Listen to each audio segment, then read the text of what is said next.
बाज़ लोग ये भी करते हैं, ये किसी ने सवाल पूछा है, ये हमारे कैमरामैन ने ही पूछा है, नबील भाई ने, कि मुझे तो यकीन नहीं आ रहा कि ऐसा भी करते हैं, लेकिन ये बता रहे हैं कि बहुत सारे सुन्नी हजरात ही करते हैं कि मुहर्रम में इमाम बारगाहों में जाके मन्नतें मांगते हैं और फिर अगले साल उन मन्नतों को पूरा भी कर रहे होते हैं जो भी उन्होंने मन्नतें मानी होती हैं। तो देखिए, ये भी हराम और नाजायज़ अमल है। मन्नत के लिए कोई दिन महीना मुतय्यन नहीं है, जब चाहे जहाँ चाहे मन्नत मान सकते हैं। और मन्नत की हकीकत क्या है कि उसकी वर्डिंग क्या है, उसके लिए किसी जगह नहीं जाना जायज़ है, बल्कि उसके ये कि जहाँ भी आप हैं, आप ये अल्फाज कह सकते हैं कि अल्लाह अगर मेरा ये फला काम हो गया तो मैं इतने पैसे सदका करूंगा।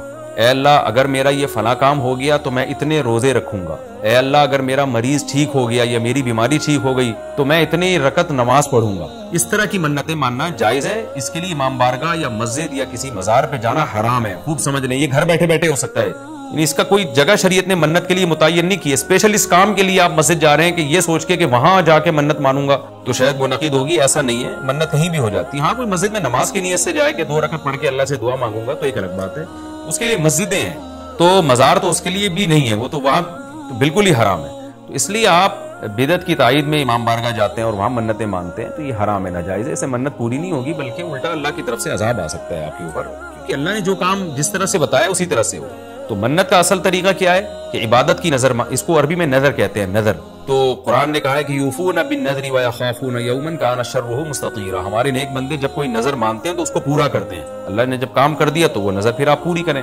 तो उसका तरीका क्या है कि आप घर में बैठे जहां भी हैं, आप जबान से अल्फाज दोहरा दें कि अल्लाह अगर मेरे मरीज को शिफा मिल गई या मैं ठीक हो गया या मैं इम्तिहान में पास हो गया तो मैं इतने पैसे सदका करूंगा या करूंगी, या इतनी रकत नमाज पढ़ूंगा या पढ़ूंगी, या इतने रोजे रखूंगा या रखूंगी। इस तरह की इबादत की नजर होती है, इसके अलावा नहीं होती। बाज लोग ये नजरें मान रहे होते हैं कि मेरा ये काम हो गया तो दाता दरबार पे इतनी देगें चढ़ाऊंगा। ये नजर पूरी करना भी हराम है। काम हो भी जाए तो देगें चढ़ाना जायज नहीं है। बाज लोग ये कह रहे होते हैं कि ये काम हो गया तो इमाम हुसैन के नाम की या गौसे आजम के नाम की इतनी देगें निकालूंगा। ये सब गलत चीज है। सदक़े की नजर होती है अल्लाह तेरे नाम पे मैं इतने गरीबों को खाना खिलाऊंगा। ये नजरें होती हैं सदक़े की, जो अल्लाह के लिए होता है सदका।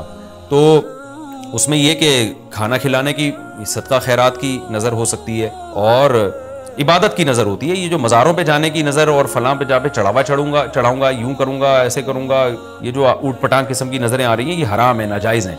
इसकी कोई हैसियत नहीं है शरीयत में। उनको पूरा करना भी वाजिब, ना सिर्फ ये कि वाजिब नहीं है बल्कि जायज ही नहीं है। तो घर बैठे बैठे जब चाहें आप नजर मान सकते हैं। जबान से कहेंगे तो नजर होगी, दिल में नहीं होती। लेकिन शरीयत ने मन्नत मानने को बहरहाल पसंद नहीं किया है। नबी सल्लल्लाहु अलैहि वसल्लम ने फरमाया कि जो नजर मानता है ना, वो तकदीर को तो नहीं टाल सकता। अल्लाह इसके जरिए कंजूस से पैसा निकलवा देते हैं। यानी तकदीर में बीमारी ठीक होना होगी तो हो जाएगी, कामयाबी होगी तो होगी, वो तो। लेकिन क्या होता है कि बंदा ठीक हो जाता है और जो आदमी कभी सदका नहीं करता, इस बहाने उसकी जेब से, कंजूस की जेब से पैसे निकल जाते हैं। वैसे तो दे नहीं रहा था सदका, तो अल्लाह ने बीमारी में डाल दिया, चल अब मन्नत मान ताकि मैं बीमारी ठीक करूं और तू अब पैसे निकाल यहाँ से। तो कंजूसों के जरिए, कंजूसों का पैसा निकलवाने के लिए ये काम होता है। बेनमाजियों को नमाज पढ़वाने के लिए, जो रोजा नहीं रखते उनको रोजा रखवाने के लिए। तो इस हदीस से पता चलता है कि मन्नत और नजर को जायज है लेकिन पसंद नहीं किया गया। उलमा ने उसकी वजह बयान की है कि ये एक तरह से ना अल्लाह से एक तरह का मुकाबला चल रहा है कि अल्लाह मेरे मरीज को या मुझे ठीक कर दे तो मैं इतने रोजे रखूंगा। यानी बार्गेनिंग हो रही है अल्लाह ताला से कि अगर नहीं ठीक किया तो मैं नहीं रखता, जा भाई। अल्लाह अगर मैं पास हो गया ना तो मैं 1 लाख रुपए सदका करूंगा, अगर नहीं हुआ तो हम भी सदका नहीं कर रहे। तो एक तरह का ना मुकाबला चल रहा है। अब्दियत ये है कि अल्लाह तू मुझे पास करेगा तो भी 1 लाख रुपए दूंगा, नहीं करेगा तो भी 1 लाख रुपए दूंगा, इसलिए कि मैं तो तेरा बंदा हूं। लेकिन तू मुझे वैसे ही पास कर दे इम्तिहान में, चाहे मैं लाख दूं या नहीं दूं, मैं तो तेरा बंदा हूं, मैं तो फकीर हूं। फकीर बार्गेनिंग थोड़ी करता है। सेठ साहब आपने मुझे अगर 100 रुपए दिए ना तो मैं भी आपका फला काम बना दूंगा। फकीर कहते हैं अल्लाह के नाम पे 100 रुपए दे दो, मैं फकीर, फटा पुराने कपड़े मेरे, मैं क्या करूंगा यार आपके लिए। तो अल्लाह से भी भिखारियों की तरह मांगना ये अल्लाह को ज्यादा पसंद है। मन्नत मानना भी जायज है लेकिन पसंदीदा काम नहीं है। हाँ, जिस तरह से इमाम बारगाहों में या मज़ारों में जाके मन्नतें मानी जा रही हैं वो बिल्कुल हराम है, बिल्कुल नाजायज है। और उसके लिए मुहर्रम का दिन मुतय्यन करना, ये समझ के कि इसमें मन्नत ज्यादा पूरी होगी, ये भी हराम है, नाजायज है और बिदअत की तायीद है। इससे आप सब लोग इज्तिनाब करें, इससे गुनाह मिलता है।